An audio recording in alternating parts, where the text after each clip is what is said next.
Ты слушаешь Радио Мария.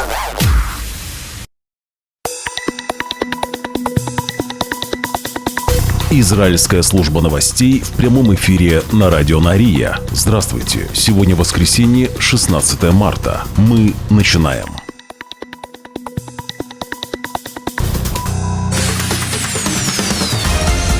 Главные новости Израиля.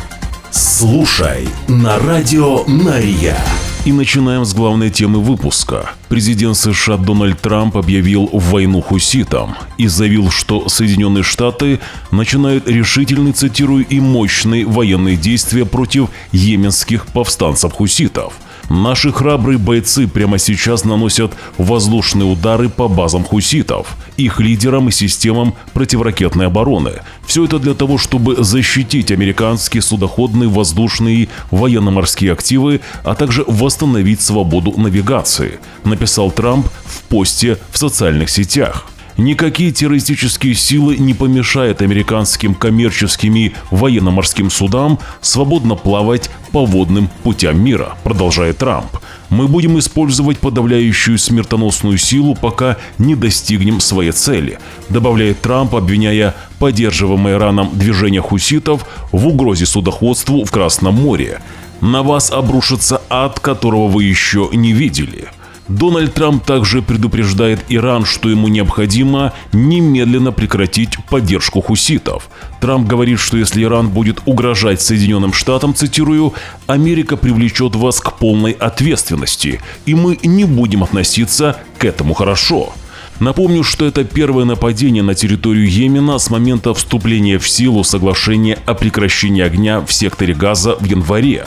Это произошло через несколько дней после того, как хуситы заявили, что возобновляют нападение на израильские суда, проходящие через Красное и Аравийское моря. Мы благодарим Дональда Трампа за решительные действия.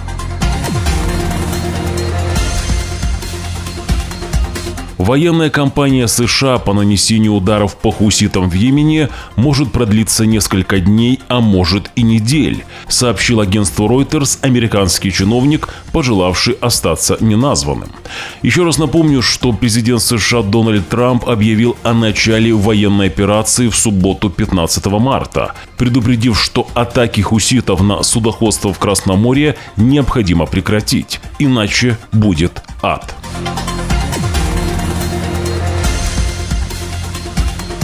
Министр обороны США пожелал удачи военным после объявления Трампом операции против хуситов в Йемене. Он подчеркнул, что атаки на американские корабли и самолеты никто не будет терпеть.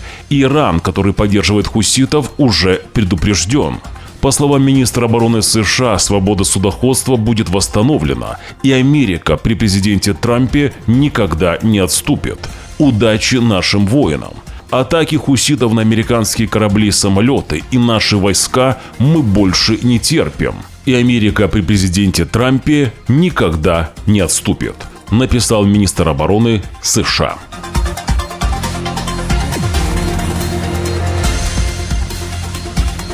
В это же время заместитель главы медиа-офиса хуситов заявил, что авиаудары США не остановят йеменских повстанцев и что они ответят США. Сана останется щитом и опорой Газы и не откажется от нее, несмотря ни на какие трудности, добавляет представитель хуситов.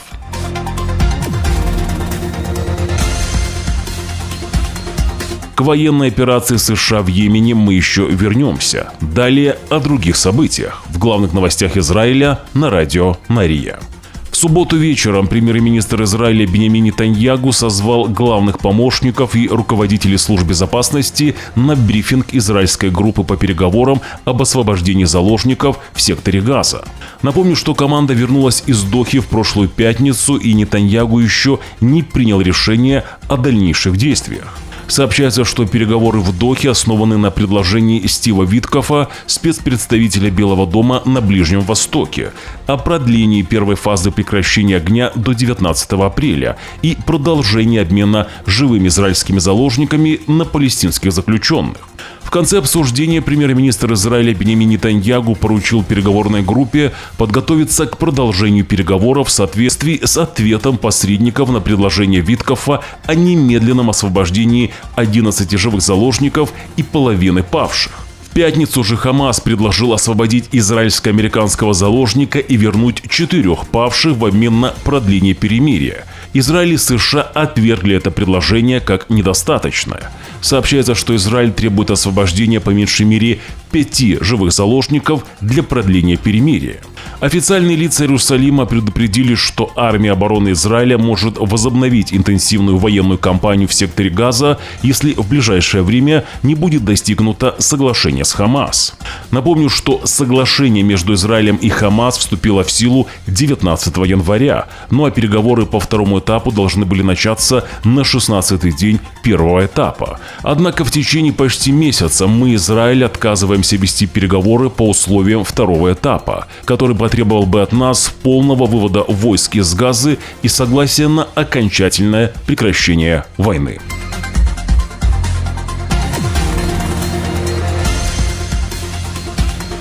Продолжаем главные новости Израиля на радио Нария. Армия обороны Израиля подтвердила, что некоторое время назад нанесла авиаудар по Южному Ливану, заявив, что его целью был боевик Хизбаллы, занимавшийся террористической деятельностью. По данным ливанских СМИ, в результате атаки были лишены жизни 2 человека. В шаббат же на севере Израиля вечером были слышны звуки детонаций, пишут наши слушатели.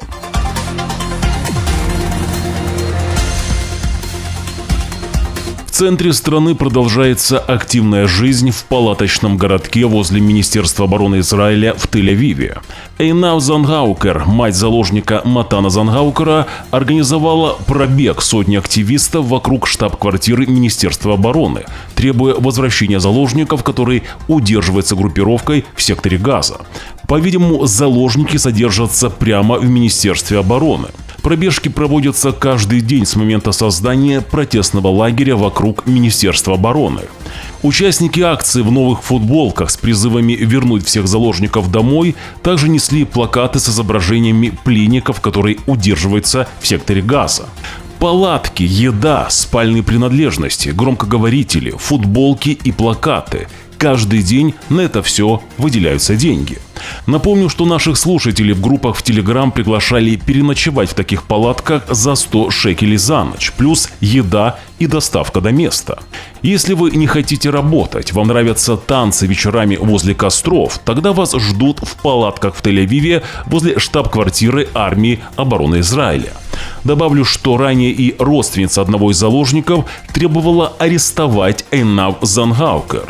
Женщина на видео говорит: «Я долго молчала, но сейчас это переходит все границы. Это она препятствует освобождению заложников. Ведь не только вашего сына похитили. Я говорю серьезно, наручники и в тюрьму. Она угрожает не только безопасности заложников, но и безопасности государства», говорит женщина на видео, имея в виду Эйнав Зангаукер. И возвращаемся к главной теме выпуска. Напомню, что президент США Дональд Трамп объявил войну хуситам, цитирую: «Сегодня я приказал вооруженным силам Соединенных Штатов начать решительные и мощные военные действия против террористов-хуситов в Йемене», написал президент США. Это ответ на хуситские атаки в Красном море. Они ведут непрекращающуюся кампанию пиратства против американских и других кораблей, самолетов и беспилотников, пояснил Трамп. Он заявил, что прямо сейчас армия США наносит воздушные удары по объектам хуситов. Также президент Трамп призвал хуситов с этого момента прекратить любые атаки в Красном море, иначе на вас обрушится ад, которого вы еще не видели. Конец цитаты. Добавлю, что атаки затронули, среди прочего, диспетчерские вышки хуситов, взлетно-посадочные полосы в аэропорту Саны, электростанцию к югу от Саны, а также основные порты, которые находятся под контролем повстанцев-хуситов. По данным высокопоставленных источников США, атаки могут продолжаться несколько дней и даже усилиться. Помимо прочего, существует вероятность того, что американские военные предпримут и дополнительные атаки по целям, которые до сих пор были вне их досягаемости, с целью лишить повстанцев-хуситов возможности вести боевые действия в течение длительного периода времени. И появились фотографии, которые опубликовал Белый дом. На них видно президента США Дональда Трампа, наблюдающего за ударом по хуситам из ситуационной комнаты. Сейчас эти фотографии вы видите в видеоверсии наших новостей на YouTube-канале «Радио Нария». Если слушаете нас по радио, подключайтесь уже сейчас на наш YouTube-канал и смотрите видеоверсию новостей. Полиция Израиля сообщает, что на выходных они спасли львенка недалеко от Кфар-Касема и обезьяну в Лоде в ходе серии операций по борьбе с незаконной торговлей животными. Следователи обнаружили львенка, которого передали Управлению природы и парков для оказания медицинской помощи. Полиция сообщает, что позже детеныша переведут в приют для животных в зоопарке Кирьят-Моцкино. В Лоде же следователи и сотрудники пограничной полиции обыскали дом и обнаружили взрослую обезьяну в переноске. Переноска была слишком мала для нее. Обезьяна была проверена на наличие заболеваний. Управление природы и парков Израиля предупреждает, что такие контрабандно ввезенные животные могут быть переносчиками болезней, даже если выглядят абсолютно здоровыми. Гражданин России и Израиля Ростислав Панев экстрадирован из Израиля в США. Об этом сообщает Министерство юстиции США. Панев обвиняется властями США в принадлежности к хакерской группе, которая разработала вредоносную программу для вымогательства. По данным американских властей, пострадали 2500 людей и организаций. Информация, украденная у тех, кто отказался платить мошенникам, выкладывалась в интернет. Паневу удалось заработать $230 тысяч США.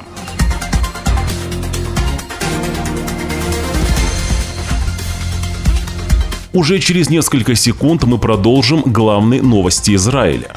Напомним, что появился фейковый канал новостей Израиля. Канал постоянно распространяет ложь. Вчера фейковый канал сообщил ложь о вторжении в Израиль террористов, которые якобы пытались захватить заложников. Напоминаем, что фейковый канал использует обложки видео, которые очень похожи на обложки канала «Радио Нария». Обратите внимание, на фейковом канале на обложке видео не указано, что это «Радио Нария». На оригинальном канале «Радио Нария» на обложке видео указано, что это «Радио Нария». Такая же информация есть и на нашем резервном канале. Уже в ближайшее время мы покажем фотографии двух мошенников, которые владеют фейковым каналом новостей Израиля. Их увидит вся страна, но фейковый канал будет заблокирован.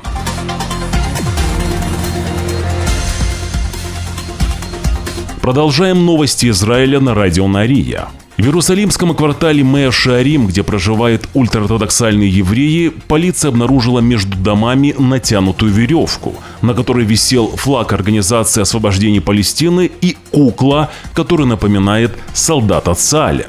Полиция начала расследование. О задержании подозреваемых пока не сообщалось.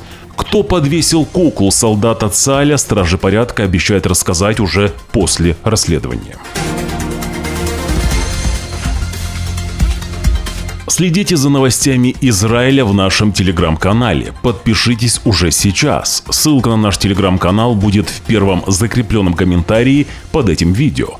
Также, если вы смотрите нас по телевизору, отсканируйте QR-код на своих экранах. Так вы сразу найдете канал «Радио Нария».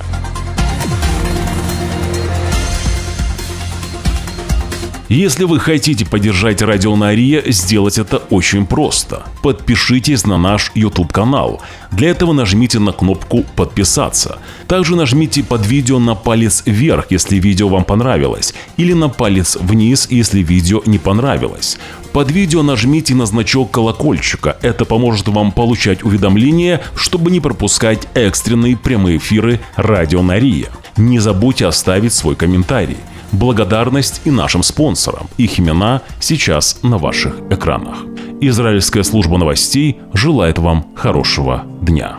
Уже завтра, в понедельник, 17 марта, в 6 часов утра по Иерусалиму, мы снова в прямом эфире. Вы должны знать правду. До встречи.